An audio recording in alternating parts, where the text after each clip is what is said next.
Olá, boa noite a todos. Vamos começar mais uma live, né, gente? Toda quinta-feira estamos aqui. Hoje nós vamos falar de síndrome do impostor. Você sabe o que é isso?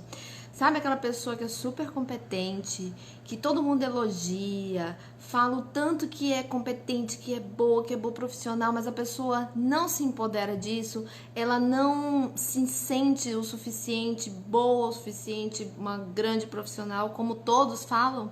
O pior, essa pessoa ainda se sente uma farsa e morre de medo de todo mundo descobrir que ela não é tão boa assim.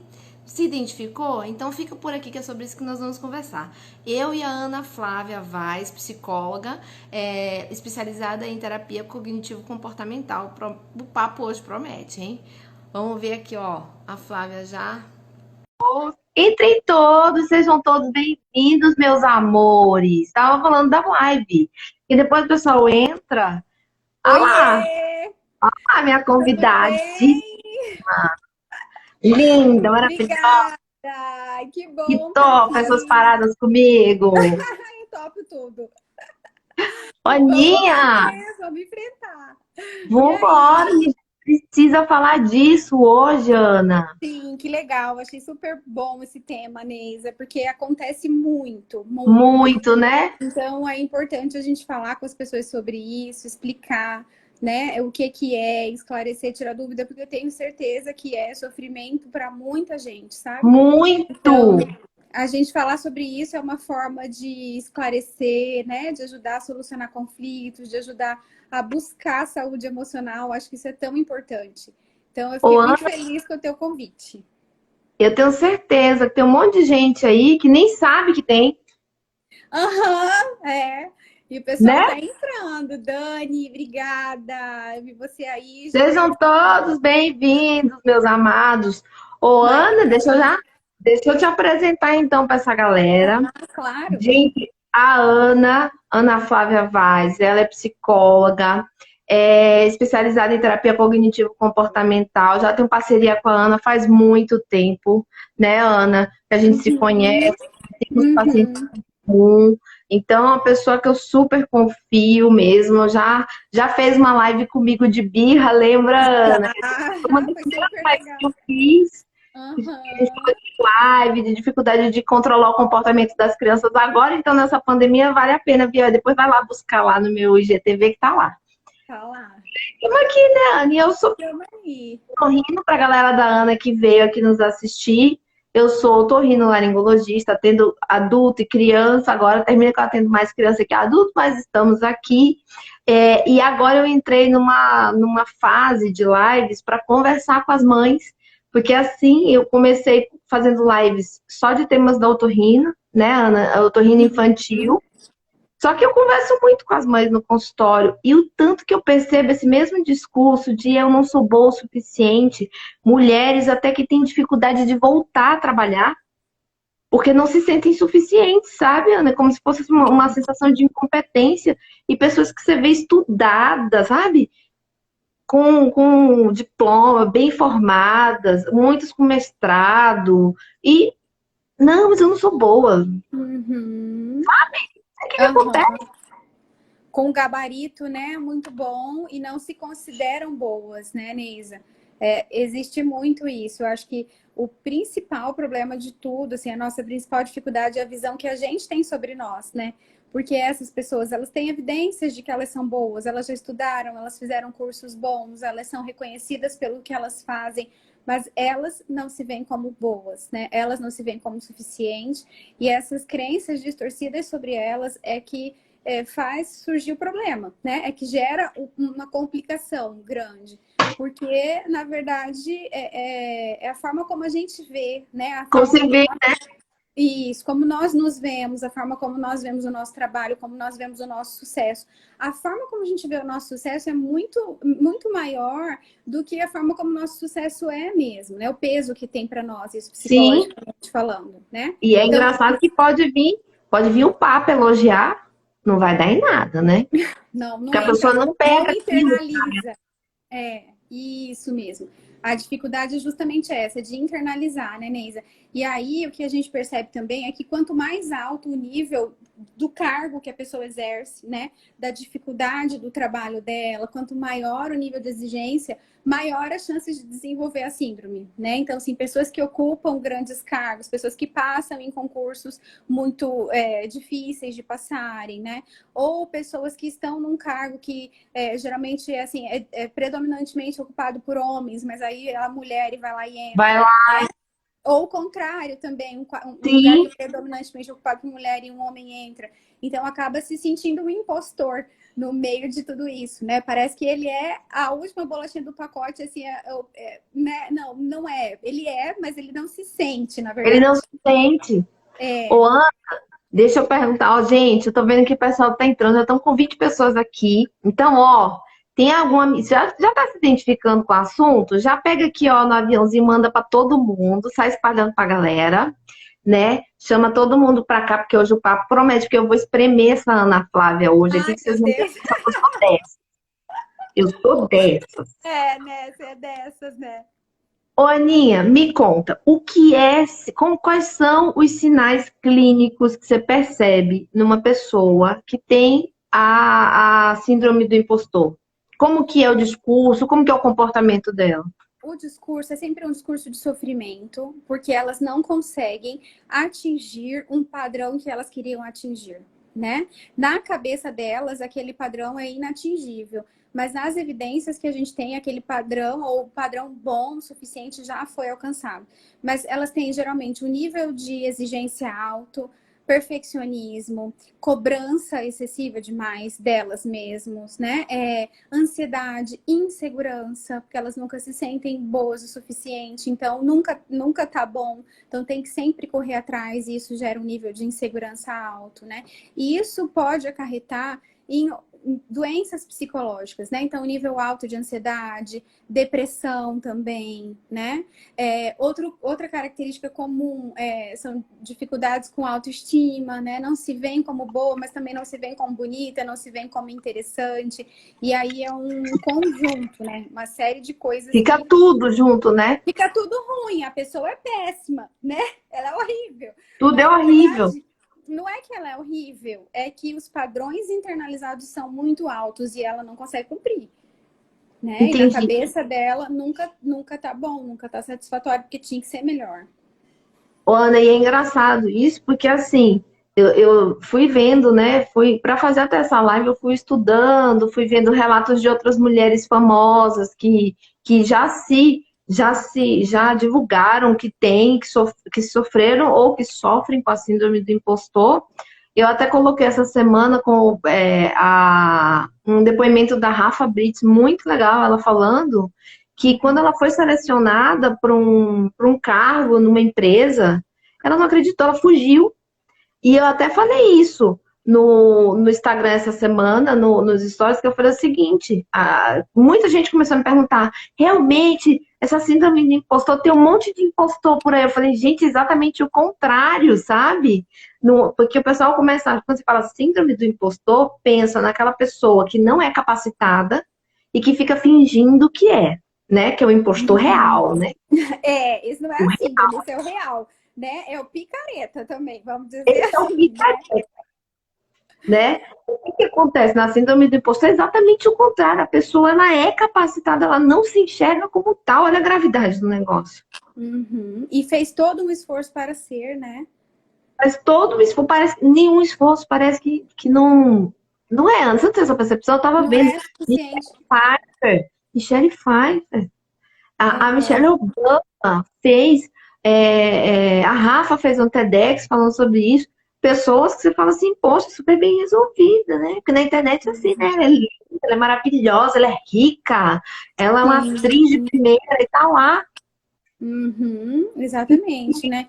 E essa é a diferença, né, Neisa, que é super importante a gente dizer, assim, a síndrome do impostor, a pessoa tem todas as qualidades, ela tem sim capacidades, habilidades, mas ela não se reconhece. Então, assim, né, o problema está na autoeficácia, que a gente chama em psicologia, que é o quanto você se considera capaz de, o quanto você avalia que você realmente é bom para fazer aquilo. O impostor, né, a síndrome do impostor, ele acredita que ele está o tempo inteiro enganando, que as coisas que ele faz dão certo por acaso, por É sorte, sorte, ou é é sorte, sorte, né? ou porque eles se esforçaram demais. Então, também eu acho assim, um item bem importante, assim, é como se desvalorizassem o esforço. Então, existem muitas crenças, e eu tenho muitos pacientes assim, acho interessante a gente pensar, crenças de que para eu ser inteligente, para eu ser considerado uma pessoa inteligente, eu tenho que ter nascido com QI alto e eu tenho que aprender as coisas sem esforço. Entende? Eu não tenho que me esforçar. Isso é ser inteligente, é incrível, porque parece uma coisa tão boba, Neneza, mas não é assim. Não Então, é. o que acontece? Muitas vezes, eles vão tendo sucesso com facilidade até uma certa época da vida da escola e tal. E aí, quando entra num nível maior de dificuldade na faculdade, né? E até às vezes depois, na pós-graduação, mestrado, eles começam a reconhecer que, na verdade, eles não eram tudo aquilo que eles tinham criado que eles eram. Ou que os outros criaram que eles eram, né? Então, parece que criaram uma ideia distorcida sobre ele, e aí ele agora tem que manter aquela ideia. Então, eles acham que porque eles têm que fazer esforço, então eles olham para os outros, assim, tem muito essa questão de comparação, que a gente acha que a gente Muita, sabe né? o que acontece com o outro, né? Eles olham para o outro e falam assim, gente, mas essa pessoa, ele é muito pleno, ele consegue aprender fácil, ele tem habilidades, isso é inato dele, né? E ele olha para si e fala assim, eu não, para eu aprender isso aí eu tenho que estudar, eu tenho que passar uma noite em claro, eu tenho que me virar. Então, eu não sou bom, eu sou uma farsa. Né? Então, Entendi. por mais que eles façam e eles consigam os resultados, quando eles olham e acham que isso foi por causa de um trabalho duro, é como se eles invalidassem tudo que eles fizeram. Então, não vale, porque eu tive muito trabalho para conseguir isso. Ô, Ana, e é exatamente por isso que é importante a gente falar sobre isso. Você sabe por quê? Porque enquanto tem um monte de gente boa mesmo, bem preparada, se escondendo, tem um monte de fanfarrão aí. A internet está aí para isso, né? Para Tá. pulverizar as coisas. Aí tem um monte de fanfarrãozinho aí, ó, que não sabe coisa nenhuma, cuspindo intelectualidade, dizendo que sabe alguma coisa, não sabe nada, porque os impostores reais, eles são cara de pau, gente. Eles são cara de pau, Ana. Eles não se preocupam, né? Eles querem mais ganhar o sucesso sem ter o que oferecer, né? E E isso enquanto que as pessoas que estudam e que realmente são capazes, elas têm um alto nível de preocupação por aquilo que elas estão oferecendo, na qualidade daquilo que é elas estão responsabilidade oferecendo. social, E isso, e responsabilidade social. qualidade, né? E de se sentir assim, será que isso que eu estou oferecendo é realmente aquilo que a pessoa precisa? É realmente o que eu estou dizendo que eu ofereço? Né? Sim, Então, existe um nível de crítica alto, existe um nível de preocupação alto, que no fundo não é ruim, né, Neisa? Porque assim, é uma questão de ter isso, é uma questão de cuidado, é uma questão de ética, né? O problema é quando é alto demais, porque daí isso acaba paralisando. Então, essa também é uma questão que acontece muito com eles, né? Com nível de sim, exigência muito alto, padrões muito altos, muitas vezes eles paralisam naquilo, né? sim. Não continuam Ô, um Ana, trabalho que poderia ser brilhante.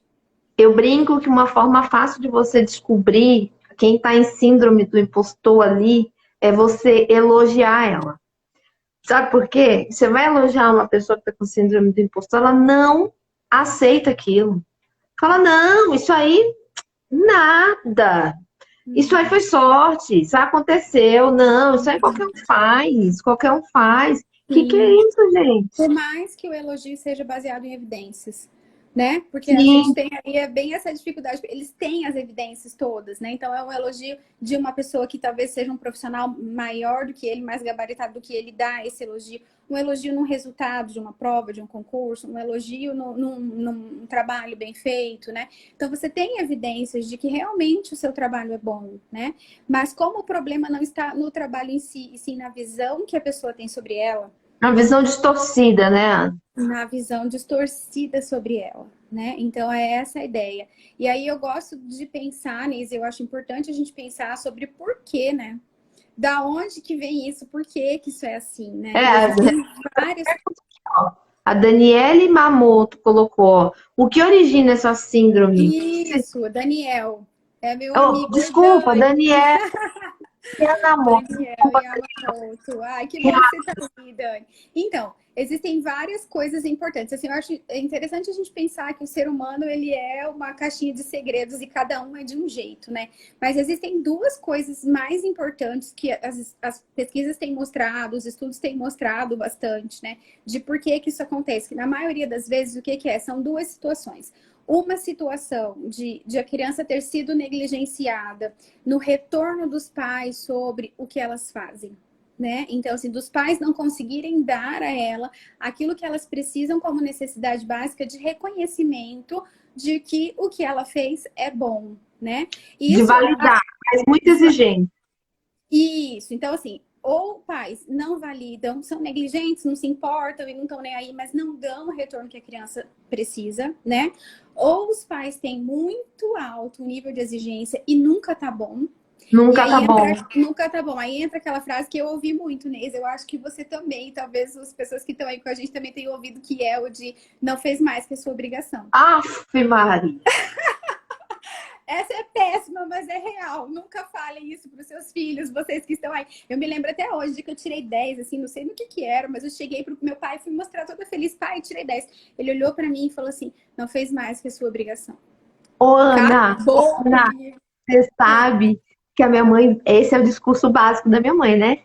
E ela assiste toda a live minha. Agora que eu precisava que ela tivesse aqui, ela não tá. Ela não tá. Mas se ela entrar, então vamos fazer um acordo. Se ela entrar, eu vou fazer um negócio assim, ó.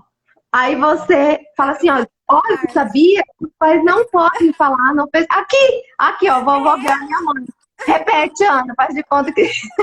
Aquela frase famosa, não fez mais que a sua obrigação, os pais estão proibidos de dizer a partir de hoje, tá bom? Porque isso aí, gente, isso aí é muito complicado. É o, né? É o ápice.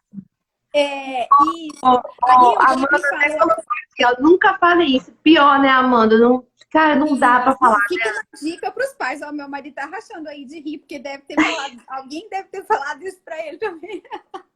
E eu vou ter que me controlar pra não falar isso pra Júlia, porque assim, eu sou super perfeccionista. Eu já falei isso. Nunca falou nada disso, né? Eu sou super perfeccionista. Eu vou ter que me controlar pra ver que assim. Vai, né? Então, aí eu tava dizendo pra você, né, que são dois padrões, né? Um padrão é esse padrão de que você não é validado naquilo que você produz, Faz. Né, em todos os sentidos. E existe muito um conceito que é muito comum na nossa sociedade, que é muito prejudicial, que a gente valoriza as pessoas por aquilo que elas fazem. Né? Então aí a gente tem todo o problema, porque se você não se comporta bem, se você não tira notas boas, se você não alcança a média, se você não é os primeiros da sala, então, para muitos pais, infelizmente, você não tem valor, né? Então, isso é uma parte, isso é um tipo de problema. E o outro problema que eu acho muito interessante, que às vezes na clínica, no atendimento clínico, você vai revir esse tipo de comportamento dos pais, de padrão alto de exigência ou de negligência, né? E o outro é totalmente contrário, Neisa, que são pais que reforçam demais os filhos. Então, aqueles pais que falam o tempo inteiro que eles são muito inteligentes, que eles são muito sem ser, né? Que eles você são não muito... dá, sem ser. você não valida de forma correta. A criança perde um pouco a referência. Você não tá validando também, né? Isso, e também a gente cria um rótulo. Mesmo que seja um rótulo considerado positivo, esse rótulo pesa. Né? Então, o que acontece? Eu tenho que continuar sendo, exato, eu tenho que continuar sendo inteligente, eu tenho que continuar sendo a melhor. E aí a pessoa se torna escrava disso. Ela sabe que no fundo ela não é, mas ela tem que ser. Não é que ela não é inteligente, ela até é, né? Mas ela acha que o que os outros esperam dela é muito maior do que aquilo, então ela precisa cumprir aquilo que é o esperado, né? Muito elogio. Eu acho que os dois, né, Ana? Isso, muita crítica. Isso, os dois, né? Eu acho que nem questão de ser muito. Eu acho, talvez, se me corrija, você sabe que eu sou palpiteira, né? Eu sou médico, sou meio psicóloga, e dependendo de quem eu converso, eu sou meio advogada também, tá? Eu sou meio coach, depende do dia, dependendo do dia. Mas eu acho que não é nem questão de ser muito ou pouco, é uma questão de ser real. Seu filho fez um negócio que é feio. Mas o muito é ruim também, viu, Inês? O muito não pode também. Se fez um negócio feio, meu filho, tá feio, você já fez melhor, vamos tentar fazer um pouquinho melhor, vamos tentar, né? caprichar um pouquinho mais. Não, tá bonito, tá bem bonito, que bom, né? Você melhorou bastante, tá muito melhor do que o seu anterior. Ou então, olha, você já fez melhor, isso é real, né? Isso, ser real. E não ter excessos nunca, né? É que a gente, como pais, a gente fica toda hora achando que tá inteligente demais, que tá lindo demais. Às vezes eu me pego e falo, oh meu Deus, você é tão lindo, né? E aí eu fico pensando isso, porque a gente constrói rótulos, né? E a gente faz com que eles, muitas vezes, se tornem escravos desse rótulo, de ter que fazer um esforço muito grande para cumprir aquilo que a gente espera deles, né? Então, sim, ser sincero, ser real, né? Colocar o real, mas sempre validar. O Daniel perguntou, então, se é bom estimular a autocrítica na criança, né? A questão importantíssima é a gente pensar em necessidades básicas. As nossas crianças, todas as crianças, precisam ser reconhecidas, validadas e aceitas, né? Então, a gente tem que se apegar nisso e observar o quanto a gente tem reconhecido aquilo que realmente eles fazem de bom, o quanto a gente tem validado aquilo que eles nos trazem enquanto bom, né? O quanto a gente tem aceito eles como eles são e não pelo que eles fazem. Acho que isso é uma coisa muito importante da gente pensar. As crianças precisam ser aceitas por serem elas e não por fazerem tal comportamento, ou não por serem boas alunas, ou não, mas por serem elas. Uma hora elas vão errar, outra hora elas vão aceitar, né? Qual é o temperamento delas? Quais são as prioridades delas? O que elas gostam mais, né? O que elas gostam de brincar? É ser elas e não o que elas produzem, né? E a questão de limites e regras efetivos, que também são importantes. A gente não pode deixar ele achar que ele é especial demais, que ele reina demais, que tudo ele pode, né? Porque isso também é uma série de Ana, aí a criatura teve lá as falhas na infância, né? Se formou, virou uma profissional, às vezes até pós-graduada, nananana, e aquele sentimento de farsa. Aquela coisa, eu brinco que na síndrome do impostor, o sofrimento maior que eu percebo, que eu vejo, é muito mais da pessoa achar que ela precisa disfarçar para as pessoas que ela não é tão boa assim. Eu acho que eu vejo eu assisti tanto relato disso, Ana, tanto. E você sabe que quando foi que eu comecei a me interessar por esse assunto? Porque é epidêmico dentro da área médica. Dentro da área médica, existe uma epidemia, existe uma cobrança muito grande. A nossa profissão. Porque eles precisam ser bons e mostrar que são bons. Sim, e a gente é testado o tempo inteiro. O paciente nos testa, os professores nos testam, a gente é testado. E eu converso com meus alunos e eu percebo já na graduação isso, sabe? E é engraçado que às vezes, que é o discurso da síndrome do impostor. Estou falando isso dentro da área médica porque é minha área, mas isso é para administrador, para professor, para tudo, né? Qual que é o discurso? É assim, não, aluno da medicina, por exemplo, não, eu não sou bom agora, mas é porque eu sou clínico geral, né? Eu vou fazer residência, aí eu vou virar otorrino. Vamos supor, eu vou virar otorrino. Que aí, eu vou virando otorrino, eu vou saber só nariz, ouvido e garganta, então eu vou saber muito daquilo, então não vou mais ser uma farsa. E eu falo para eles, às vezes, os alunos, quando eu converso, eu falo assim, olha, você não é assim. Não vá nessa onda, porque você vai virar otorrino, você vai virar pediatra, você vai virar cardiologista, a cobrança vai ser maior, né? Porque, por exemplo, uma pessoa vai num clínico, acha que é sinusite, por exemplo. O clínico pode ter dúvida, não é talvez a especialidade dele. A partir do momento que ele vai no otorrino, já existe uma cobrança maior da pessoa saber aquilo lá, né? E tanto autocobrança, pô, eu sou otorrino. Como assim eu vou olhar o nariz, não sei se a pessoa tem sinusite ou não tem, né? Então, a pessoa da síndrome do impostor, às vezes, ela estuda e só piora a sensação de farsa. Não é verdade? Exatamente, porque na verdade não está no quanto de estudo e nem no que ela produz o problema, né? Muito pelo contrário, ela produz coisas boas, mas está na valorização que ela dá para isso. Assim. Então, como eu vejo o meu trabalho, como eu vejo o meu rendimento, como eu vejo a minha capacidade de fazer, né? Então, eles não conseguem avaliar positivamente essa capacidade de fazer. Eles acham que foi sorte, ou eles acham que aconteceu, foi o acaso, ou porque qualquer um faria. Qualquer um faria. Quem não faria? Mas isso aí é simples, né? Tão óbvio. É simples, né? Então, eles não conseguem perceber essa distorção. E Oi? homem também tem isso. Eu vi que é mais comum em mulher. Homem também tem? Então, na verdade, não é que é mais comum em mulheres, Neis. Assim que aconteceu o seguinte, as primeiras pesquisas identificaram mais em mulheres. Então, as primeiras pesquisas foram com mulheres, mas aí tem essa questão social e tem a questão da ascensão das mulheres no mercado de trabalho em 1970, e daí Ficou mais. e essa questão social que faz a mulher se sentir, que fez, né, a mulher se sentir num lugar que não era dela. Então, como se ela não merecesse estar ali, como se ela todo o trabalho que ela fez foi uma farsa, né? Então, as pesquisas começaram a ser mais com mulheres, mas hoje as pesquisas mostram que é um nível igual entre homens e mulheres. Acontece do mesmo jeito, né? Então, tem o E a mesmo. manifestação clínica é igual, Ana? Os homens, em geral, eles Inês, manifestam da mesma forma? Neisa, até onde eu li, assim, não percebi nenhuma diferença, Uma não. Porque, diferença. assim, as características são as mesmas, né? O que a gente precisa pensar é que não é um transtorno diagnosticado, que não tem classificação de DSM, CID-10. Uhum. Tem uma percepção de que isso acontece muito, né? E o que a gente percebe é que são pessoas que têm características comuns. Então, padrão alto de exigência, e perfeccionismo em rendimentos, né? A questão de preocupação mesmo em ser descoberto o tempo todo, então nível alto de ansiedade. Existe um ciclo que é muito legal, né? Um ciclo que é assim, eu me preocupo com o quanto eu sou inteligente, então uma preocupação inicial com a minha inteligência e o que as pessoas pensam sobre a minha inteligência.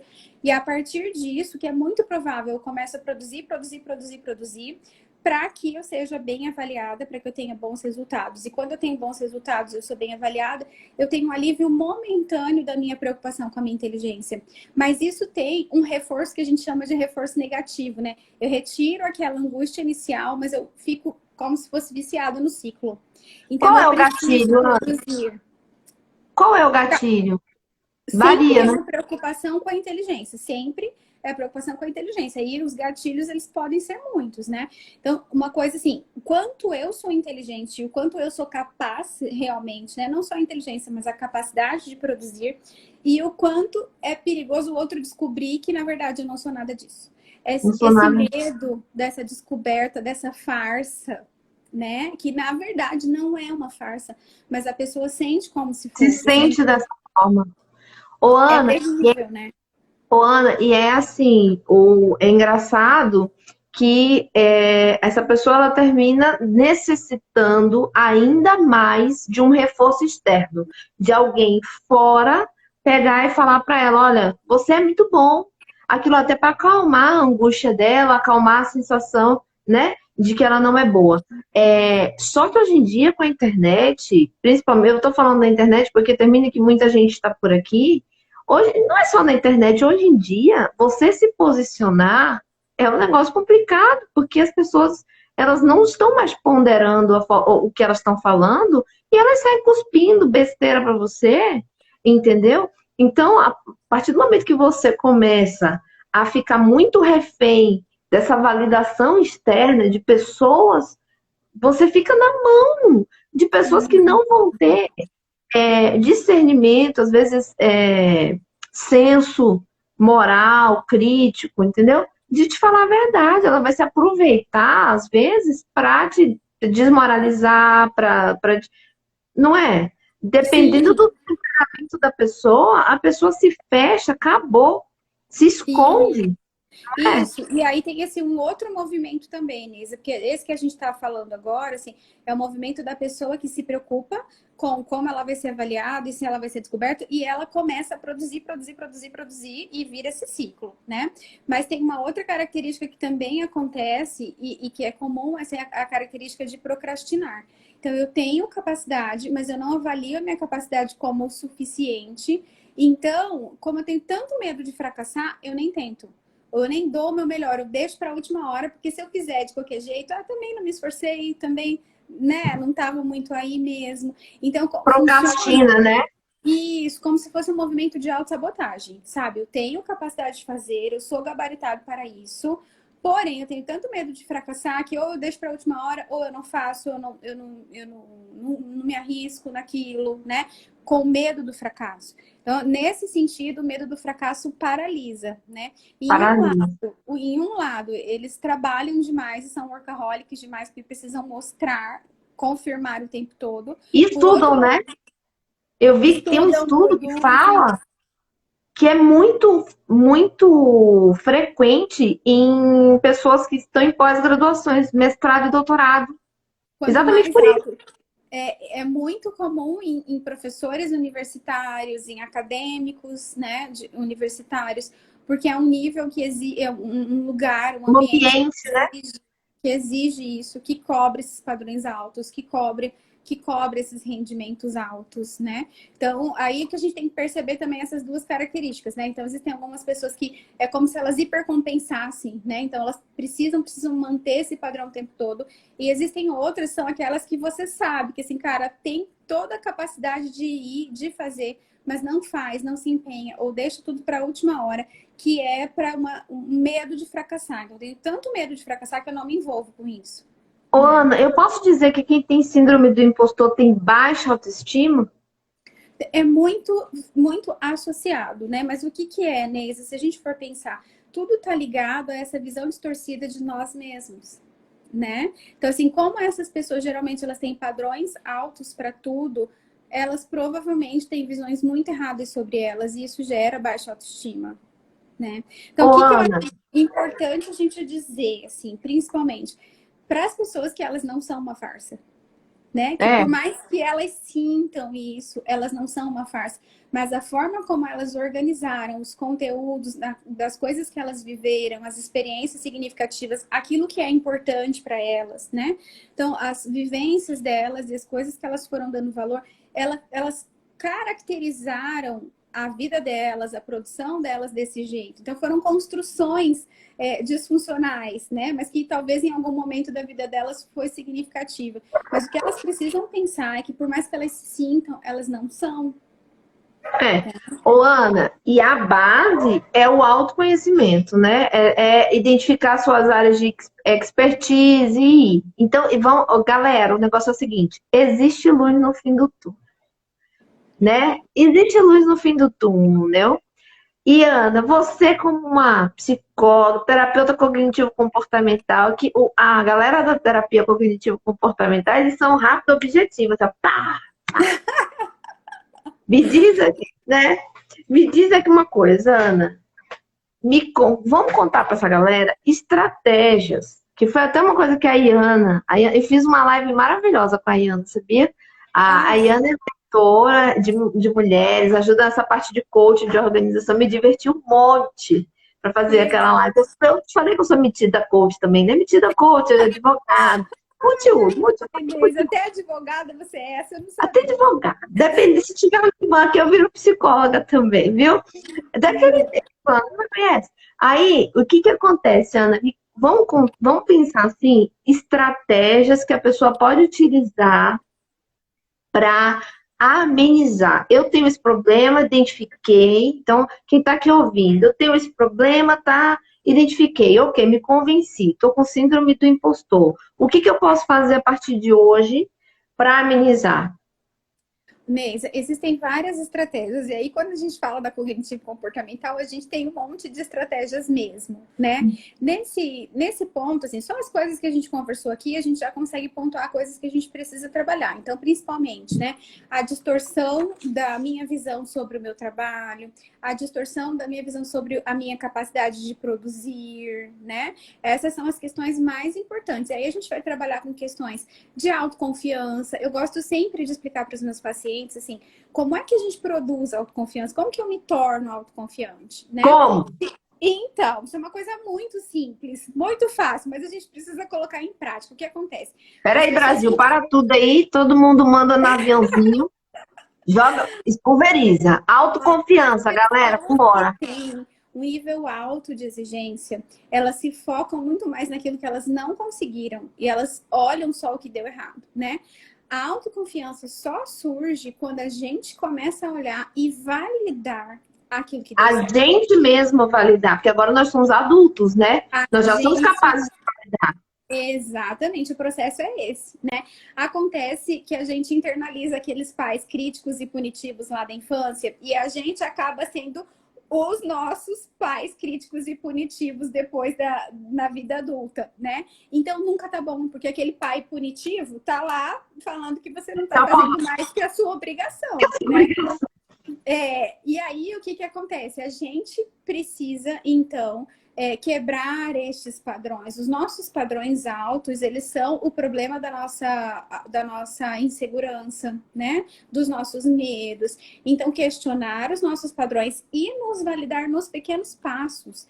Porque às vezes eles têm um nível tão alto de exigência, eles fazem coisas boas, mas que não chegam lá no alto, então é como se não tivesse.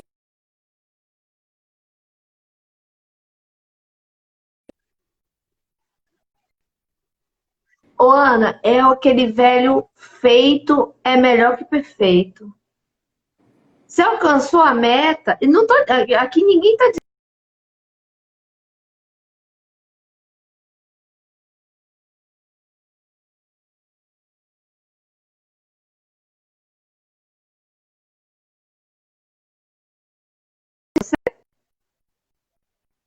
Ana, Oi, tá travando aqui. Agora deu certo, tô te vendo. deu certo? Pessoal, Deu. manda aqui nos comentários, estão conseguindo nos escutar? Viu, Ana? Ah, Ninguém está dizendo que não tem que fazer bem feito, nada disso, mas você deixar de fazer as coisas, porque você sempre quer, às vezes é até uma desculpa, né? É até uma desculpa para não fazer, para procrastinar, é ficar buscando uma perfeição irreal. Então, assim, ó, você cumpriu a meta, a programação neurolinguística fala muito disso, que eu fiz a live com a Caiane. Cara, você cumpriu a meta, tá cumprindo a meta, tá cumprindo a meta. Acabou, entendeu? Cumpriu a meta, sabe? E anotar, Ana? Anotar. Ajuda? Tipo, depende, para depende. autovalidação? Para algumas pessoas ajuda sim. Eu gosto muito desse recurso, né? Eu acho muito importante porque a gente esquece. Então a gente precisa anotar. E anotar, Neisa, também fala uma coisa bem legal, assim, que uma estratégia que eu passo para os meus pacientes.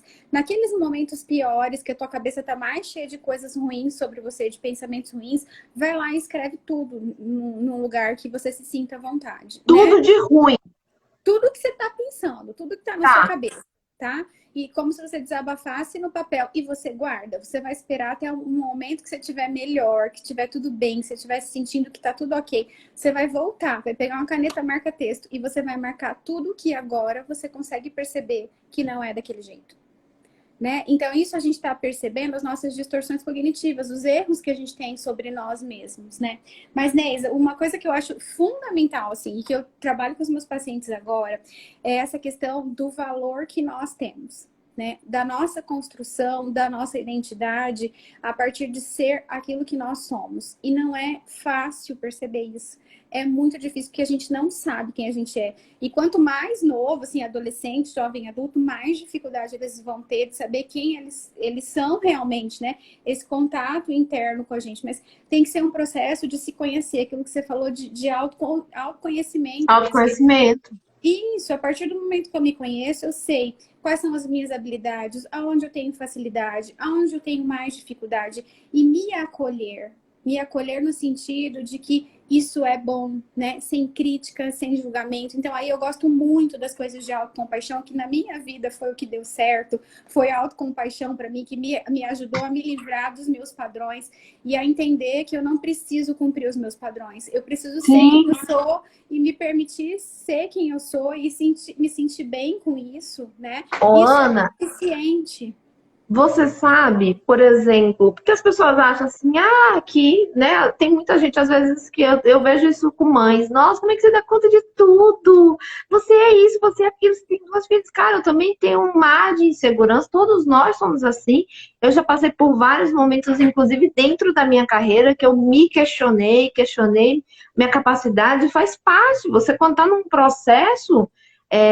E sabe uma coisa que, por exemplo, para mim foi fundamental, me ajudou muito, buscar mentores, pessoas para se inspirar. E nisso a gente tem que tomar cuidado, porque que nem eu estava falando. Agora com a internet, com isso, as pessoas não têm a menor responsabilidade para cuspir a opinião, sabe? Elas não entendem que aquela opinião que ela está fazendo, às vezes até maldosa, pode repercutir muito negativamente na vida da pessoa, né? Mas buscar alguém dentro da sua carreira, que seja uma pessoa que você admire, que você tenha como um modelo, né? E trocar uma ideia. Olha, eu fiz isso. O que que você achou? Nesse ponto, eu vou te falar, logo que eu cheguei em Campo Grande, eu trabalho até hoje com o otorrino que foi meu professor, que é o Barbieri. Eu tenho uma admiração profunda pelo Barbieri, um baita de um otorrino, trabalha comigo até hoje, meu chefe, né? Hoje ele é meu chefe. O Barbieri foi uma pessoa que no início, logo quando eu cheguei, que eu comecei a dar aula, que era uma insegurança absurda você dar, mas eu tinha terminado o otorrino, comecei a dar aula. Um monte de gente me perguntando, se me perguntar as coisas que eu não sei, como é que eu ia fazer?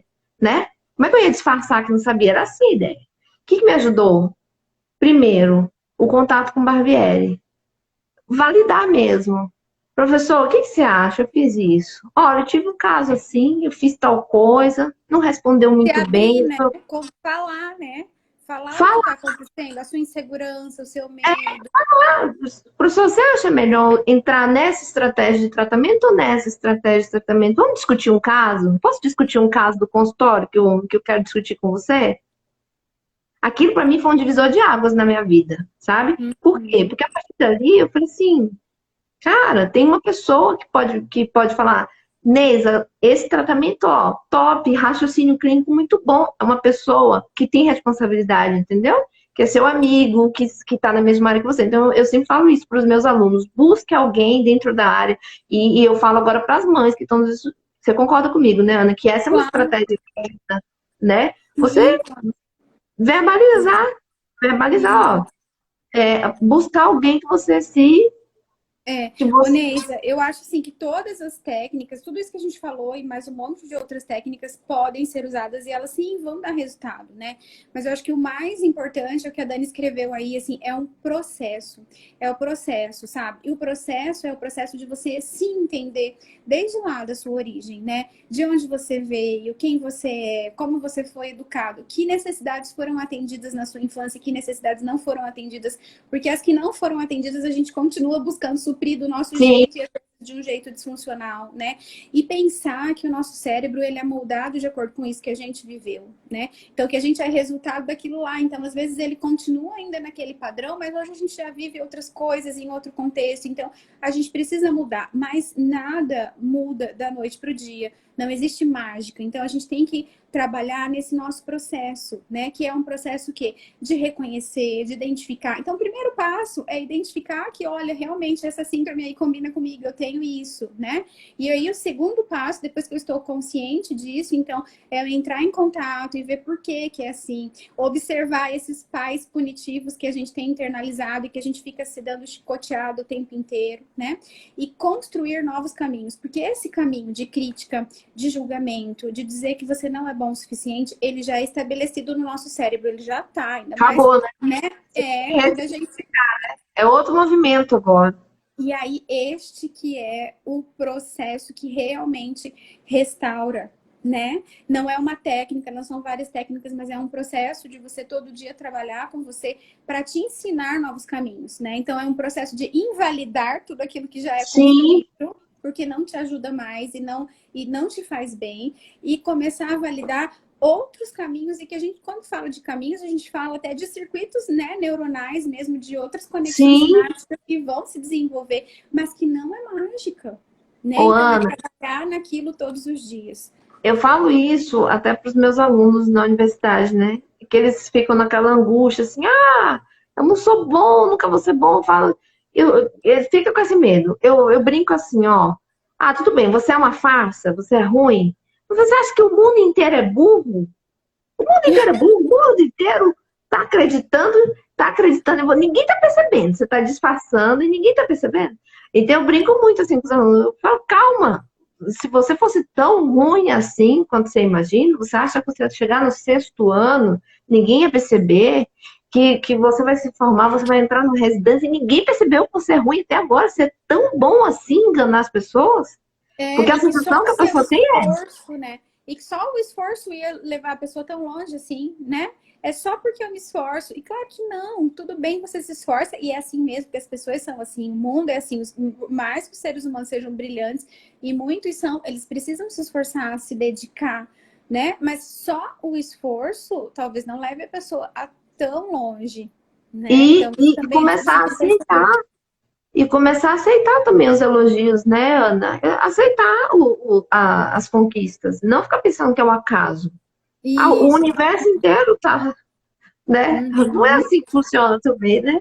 O Não, né? universo, Todo a mundo não consegue. sorte, a sorte acontece para quem está preparado, não é assim que fala?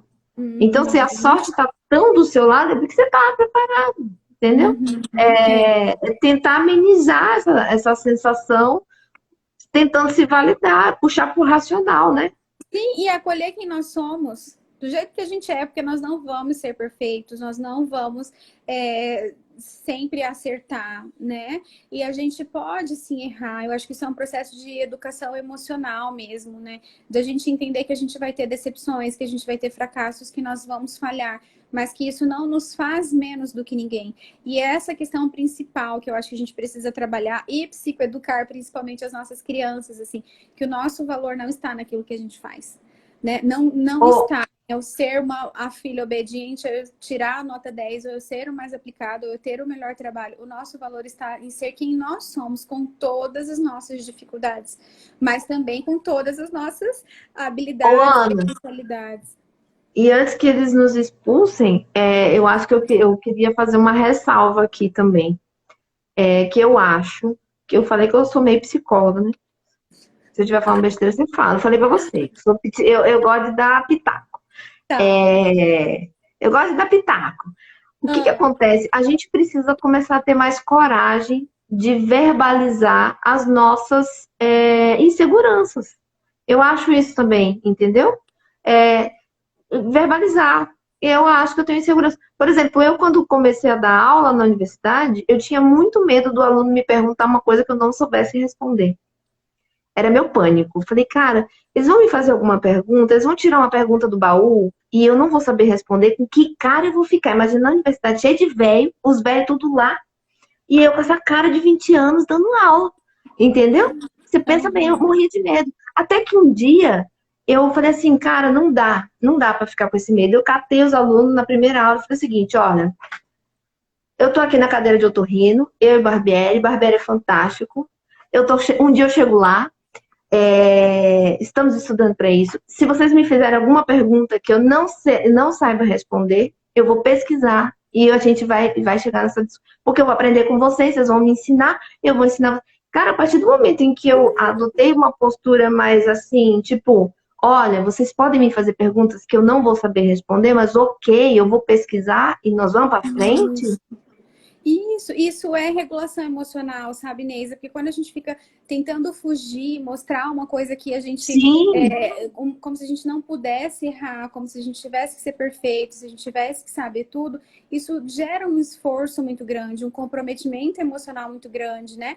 E todos nós somos vulneráveis. A gente vai chegar em situações que a gente não sabe, por melhor vai, que a gente faça, por mais que a gente se esforce, né? Sempre vão ter pessoas que são melhores do que nós.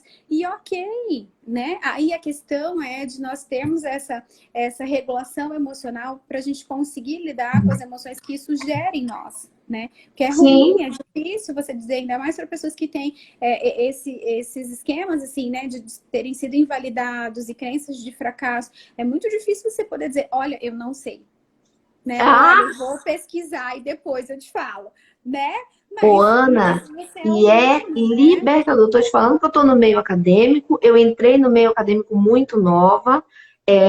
No começo me angustiou demais estar no meio acadêmico, porque eu achava que eu não estava preparada também. Falar, meu Deus do céu, esses alunos aqui.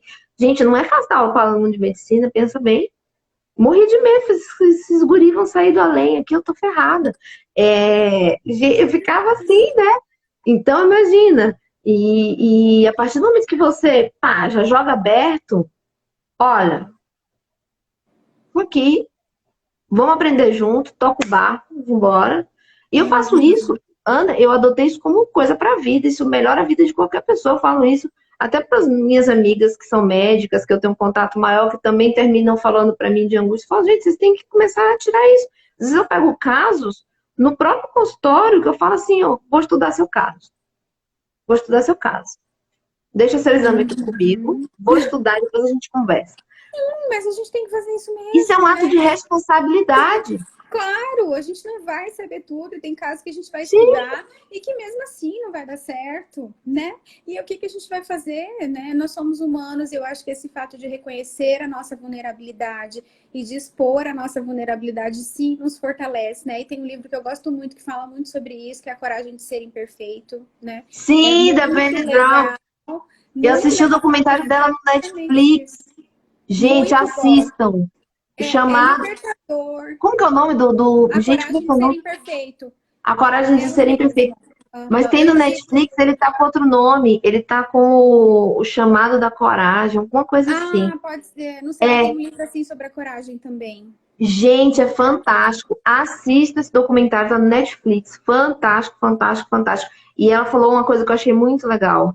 Ela falou o seguinte, Ana, não aceite críticas de quem tá na plateia. Aceite críticas de quem se põe na arena. Porque, assim, poucas pessoas se põem à prova, né? Uhum. O mundo tá cheio de plateia. Um monte de gente que não se arrisca a nada, que tá ali, né? Só se escondendo, só para apontar Uhum. dedo.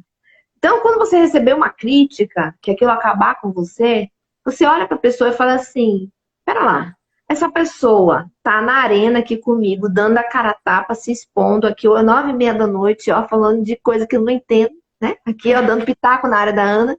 A pessoa tá lá na arena se expondo, ou a pessoa tá na plateia, né? Aham. Confortavelmente, sem produzir absolutamente nada, só apontando o E dedo para os outros. criticando, né? É, Se ela estiver verdade. na plateia, ó, é de novo, Ignora. vai nascer de novo, vai produzir, entendeu? Se a pessoa estiver na arena, aí tudo bem, você valoriza, Uhum. né? Mas vou te Exatamente. dizer, quem tá na arena critica muito menos. Quem tá na arena, metendo a cara e dando a cara a tapa e produzindo, julga muito menos. Você não concorda comigo, Ana? Sim, com certeza, porque sabe, né? Sabe da dificuldade que Sabe? tem, sabe do risco que é, né? Do comprometimento que Exatamente. precisa, né?